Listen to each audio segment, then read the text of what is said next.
Assalamualaikum tuan-tuan, saya Rashdan dari Rad Motoring. Hari ni tuan-tuan saya ada masuk sebuah kereta eksekutif yang sangat-sangat cantik. Safety dia sangat-sangat baik untuk tuan-tuan. Okey, yang ini saya perkenalkan dekat tuan-tuan, Volvo S80 T5 2.0cc tahun 2014 tuan-tuan.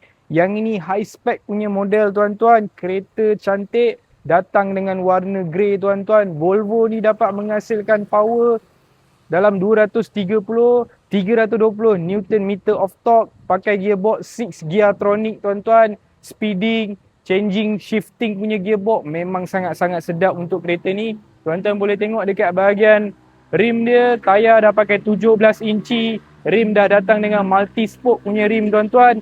Yang ini tayar 44 biji Michelin tuan-tuan. Owner memang jaga kereta, owner memang ada duit tuan-tuan.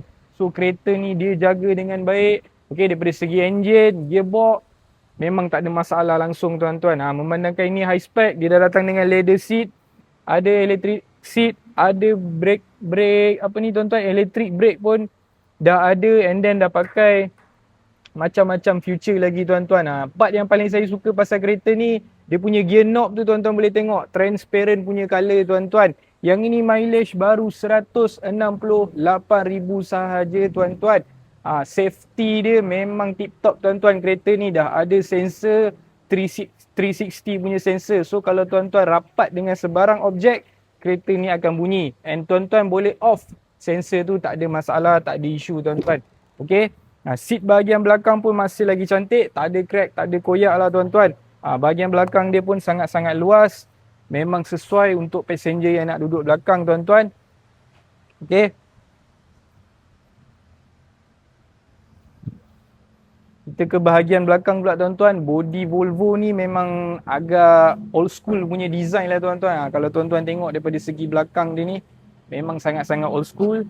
Tapi dia punya safety chassis dia memang sangat-sangat ketat tuan-tuan. Ni kalau tuan-tuan langgar dengan batu sekalipun, Volvo punya chassis ni memang sangat-sangat kuat. Sangat berbaloi tuan-tuan nak beli. Saya nak jual pula bawah 25,000 sahaja tuan-tuan. Tuan-tuan bagi dekat saya 23,800 sahaja. Harga dah siap tukar nama, siap Puspakom. Road tax dia hanya RM380 sahaja setahun. Jadi kalau tuan-tuan berminat dengan Volvo S80 ni, boleh kontak saya laju-laju. Saya berada di area Selayang sahaja. Tuan-tuan boleh waste Rad Motoring Selayang. Okey, apa-apa just WhatsApp ataupun call. Assalamualaikum.